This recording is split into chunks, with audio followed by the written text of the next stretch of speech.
Alright, welcome back sa aton nga vlog subong nga gabi. We are so thankful that once again our team is here discussing sa mga butang very important nga mahatag naton nga message, ma-extend naton sa iban. Kag paano man magnami ang dalagan sa ilang life. Yes, of course, ang aton nga discussion subong nga gabi, paano kita makalikaw sang hindi maayo nga barkada. Alright, kabalo kita nga ang problema sa aton time karon, ang mga pamatanon na idalom sa hindi nami nga mga barkada, among kabangdanan nga nagaugtas ang ilang mga ginikanan, among kabangdanan nga hindi na masaligan sa trabaho sa ilang panimalay, kag na problema sila sa ilang pag-eskwela. Alright? So karon nga gabi, this is a real talk. May mga estudyante kita diri, kamay ara man kita nga out of school youths nga makadiscuss, makahatag si mga naming mga advices. Okay? So hindi lang ito at least tag 2 minutes. Ano ang ato himuon para makaiwas sa mga malaing nga barkada? Kag ano bang epekto kung magpadala ka sa mga malaing nga barkada? Alright, so the first nga mag-share sa aton karong nga gabi is Mars. Alright. Okay, so good evening. So para sa akon is we must abstain from them. Kay nga man, kung once nga mag-upod kita sa ila ng hindi ang ato nga kagalingon at ang ato nga sarili mismo ang maguba. Kay for example, kung mag-upod kita sa ila, tanawon mo kung ano ang resulta kung mag-upod ka sa ila. Then kung mag-upod kita sa ila, so ang ato nga ginikanan masamot ka og tas. So, kung gusto kong love mo ang imong nga ginikanan, so hindi na kita magpaugtas sa ila. Then, kung ang resulta naman, kung mag-upod ta sa ila, so ang aton nga, ang aton nga future maguba gid. Kay kung once nga mag-upod kita sa mga, for example, nga palainom, nga sa mga babae naman, kung mag-upod-upod ka sila sa mga kiatan, so sa imo nga sarili, maguba ka, ikaw mismo ang maguba. Then, kumbaga, ang imo nga ginahandom sa unahan, hindi mo na siya maabot kay tungod kay nag-start ka na mag-upod sa mga barkada nga which is nga hindi makahatag sa imo sang good influence. So, ang ma-advise ko lang kung gusto mo maabot ang imo nga pangandoy sa unahan, so mangita ka sang good friends or good circle nga makabulig sa imo. So Kaya that's the most, the very problem that we have, dira gasugod sa barkada ang uyab-uyab di ba? Dira gasugod ang sa barkada maggrupo-grupo. Tapos, iba na ang intensyon, no, sa ilang nga pag-upod-upod. So, pero kung ikaw maglikaw, mag-abstain, well and good because maproteksyonan mo sarili mo, makalikaw pa ka sa hindi maayo. Di ba? So, yun. So, next nga mag-share sa aton is Gail. So, ano ba ang, nakaagi po ni Barkada, nakaagi po ni isang lakwat siya. So, I think may mga ara siyang point of views. What is now the difference nga wala ka na sa Barkada? So, paano ba makalikaw? Paano ba ma-overcome? Gail. So mayong gabi gali sa tanan. So for me naman I'm so thankful sa Ginoo kay as I go on sa sa pag-alagad sa iya. Ang Ginoo na gid nagpahalin sa mga bad influence ko nga mga barkada. So ang isa pod nga reason para makalingkawa sa ila or mahalinan tong mga malain nga grupo is magpili kag kagid dito sa mga good friends. Magpili kagid sa mga friend nga maayo ang mahatag nila sa imo, di ba? May hambal gani nga tell me who your friends and I will tell you who you are, di ba?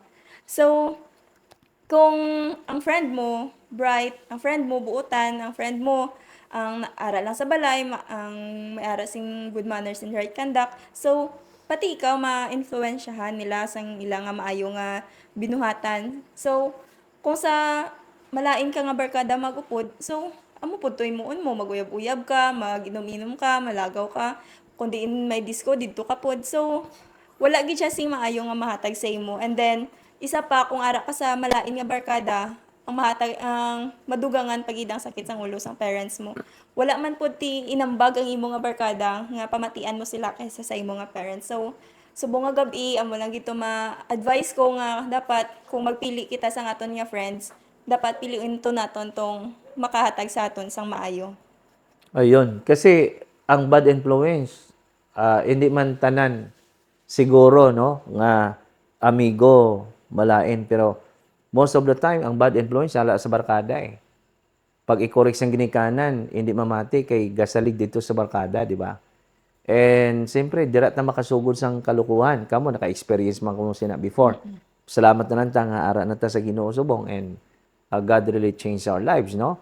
Pares na karon, gabi ka na magulit, tag alas 10, babae ka. So what will happen to you in the future? 'Di ba? Kung tinuntuhan ko da, kaya mo ba ipaglaban ang sarili mo?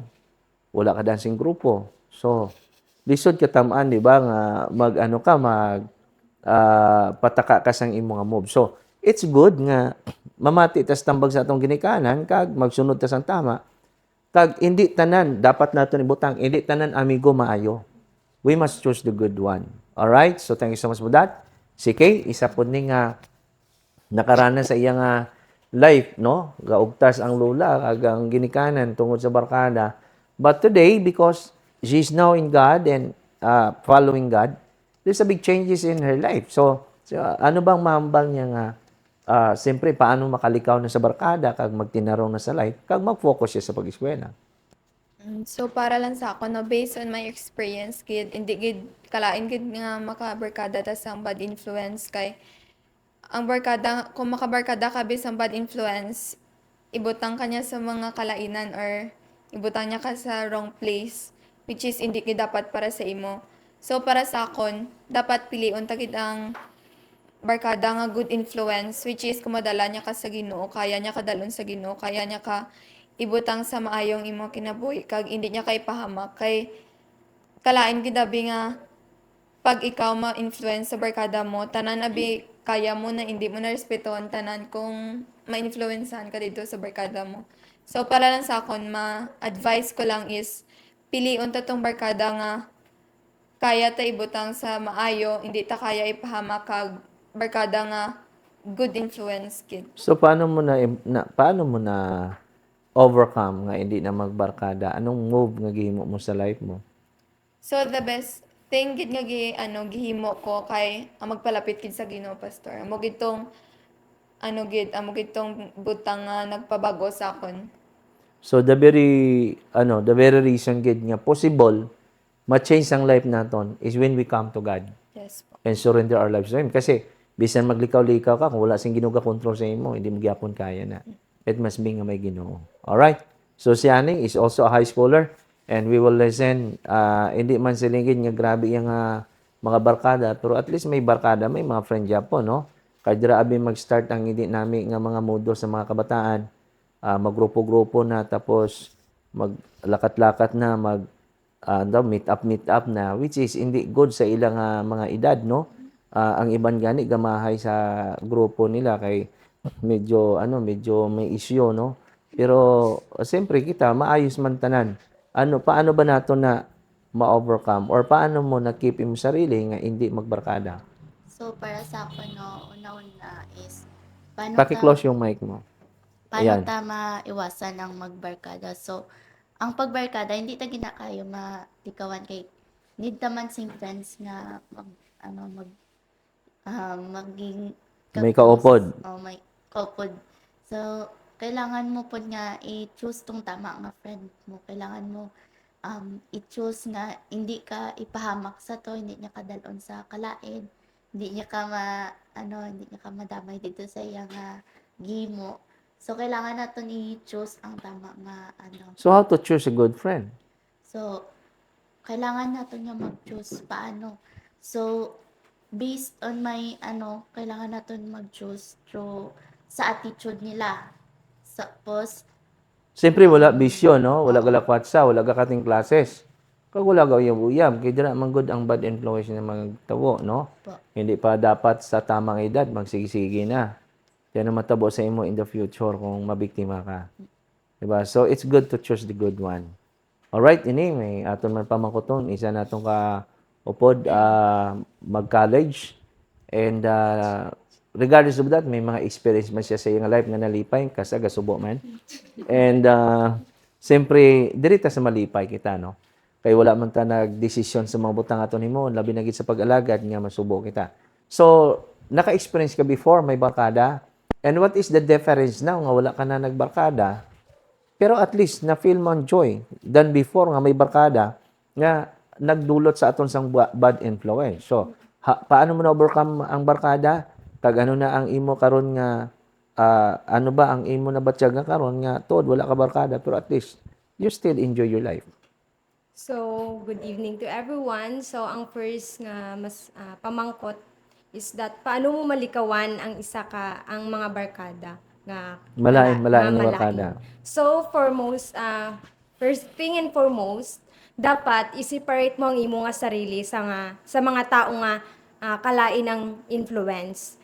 Balaan mo nga hindi sila makadulot sang maayo sa imo. So, dapat may ara ka na sang initiative nga i-separate mo nga sarili. Kay balaan mo if ikaw magpadayon sa sinang nga barkada, your life will be ruined. So, ang imo nga kinabuhi hindi gid result sang manami kung maupod ka sang barkada nga wala sang maayo nga influence. Kag balaan naton, isa pud na ka way nga mapalayo ka sa imo nga parents, neglect ka sa imo nga parents, kag hindi ka magrespeto sa imo nga parents. So for me, ang first thing and the main point nga himuon naton to ang ma-advise ko is that you must choose a right friend. Just first for me is magpili ka sang friend nga may ara sang Ginoo. Amo gid ang pinaka-importante. Kag ikaduha, magpili ka sang friend nga may ara sang good influence. So dapat hindi na naton siya ilikay sa aton nga life as a young people. Kay balaan naton if you have friend nga may ara sang Ginoo, kaya kanila invite sa simbahan.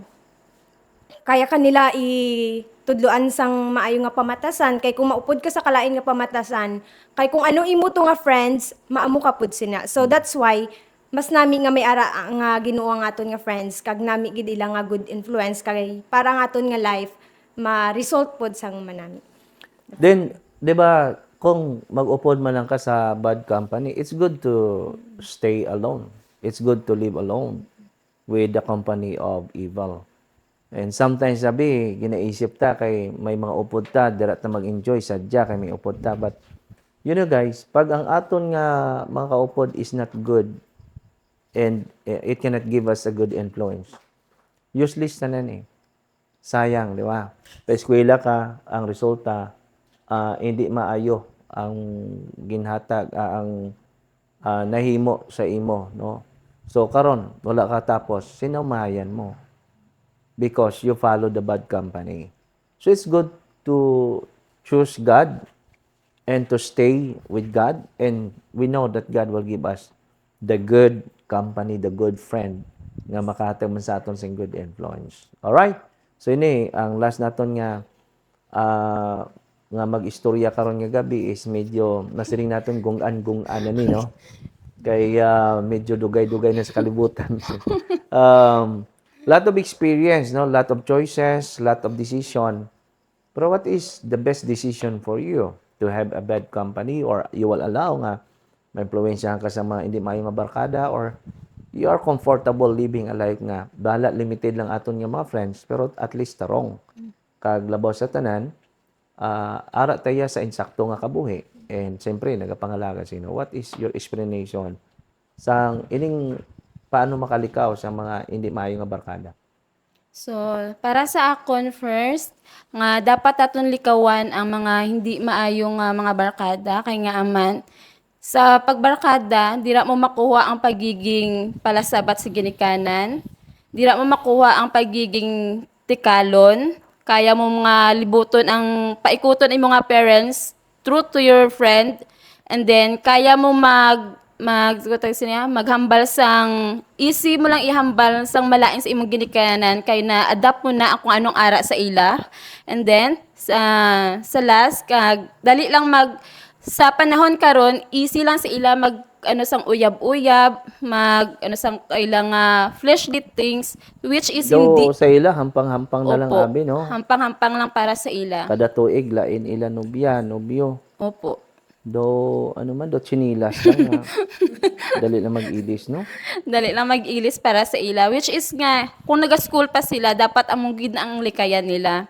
Kay ang ginikanan, dili lalim ang ilang nga ginhimo, pagtrabaho, paghatag sang allowance, nga ang kabaliktaran ng gali nga may matabo or ma-distract ang mga youth nga wala naga-follow sa mga friend nila nga kalain. So sa good thing naman, it's better for us nga kung para sa ako na experience, sometimes 'di ba may mga friends kita selected. Tanan kita may mga friends, pero may mga selected friends kita which is yung may ara nga nagatuo sa Ginoo nga magadala sa imo sang kaayuhan nga pati imong life Nga kay nakita mo sa iya nga friend mo nga ang Ginoo nagbag-o sa iya through them para sa imo nga mag-follow ka sa iya kay nakita mo nga gi-control na siya sang Ginoo. Which amo nang importante nga sa mga youth nga makakilala sila sang Ginoo sa ilang kinabuhi. Para sa So, iwasan na lang nato ng barkada o grupo-grupo kay dira ta maguba abi no, dira ta wala sa aton nga concentration sa pag-eskwela, respeto sa ginikanan, tapos siyempre sa aton mga trabaho hindi naton matiman kay naka-focus ka na sa grupo o sa barkada mo no. Siya na lang permanente ginadumdum mo, ginaisip mo. So, out of focus ka, di ba guys? So, muna nga, it's good to stay nga tama, making friends pero limited, no?